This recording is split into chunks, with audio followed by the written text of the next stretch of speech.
আমি গল্প শুরু থেকে শুরু করে শুটিং এবং এডিট পোস্ট প্রোডাকশন সব কিছু পর্যন্ত খুব আরামে থাকি। প্রমোশনের সময় আসলে আমার বুক কাঁপে, কারণ এইটা আমি অভ্যস্ত না, এটা আমার ফোর্টে না।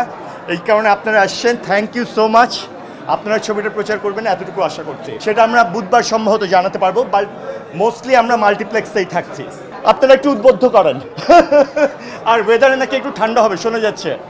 আমার সারা জীবন আমি বলে আসছি, আমার ক্ষেত্রে আর্টিস্টরা অনেক ডিরেক্টর কমপ্লেন করে আমি শুনেছি, বাট আমার আর্টিস্টদের ক্ষেত্রে 99.9% এক্সপিরিয়েন্স খুবই ভালো, এবং এইবারও তার ব্যতিক্রম হয়নি। আর্টিস্টরা ওয়ান্ডারফুল ছিল, আমার ক্রু টেকনিশিয়ান যারা ছিল আর কি 100%-এর ওপরে এফোর্ট দেওয়া সম্ভব হলে তারা সেটা দিয়েছে প্রত্যেকে।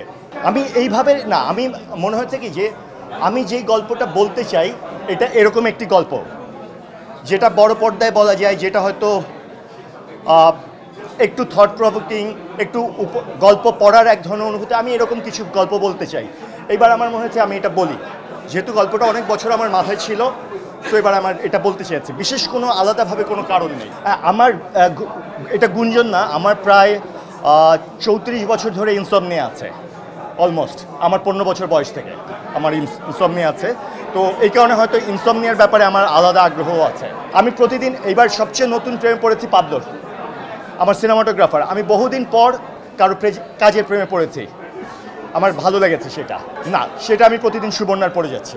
আমি বিশেষ কোনো বার্তা দিতে চাই না, আমি শুধু এইটুকু বলতে চাই, আপনারা হলে এসে ছবি দেখেন, ভালো মন্দ তারপরে ডিসাইড করেন, কারো মুখে শুনে কোনো কিছুতে ঢুকেন না। আপনার ভালো বললে ভালো বলেন, আমরা খুশি হব। মন্দ বললে মন্দ লাগলে মন্দ বলেন, সেটাও আমরা মাথা পেতে মেনে নেব।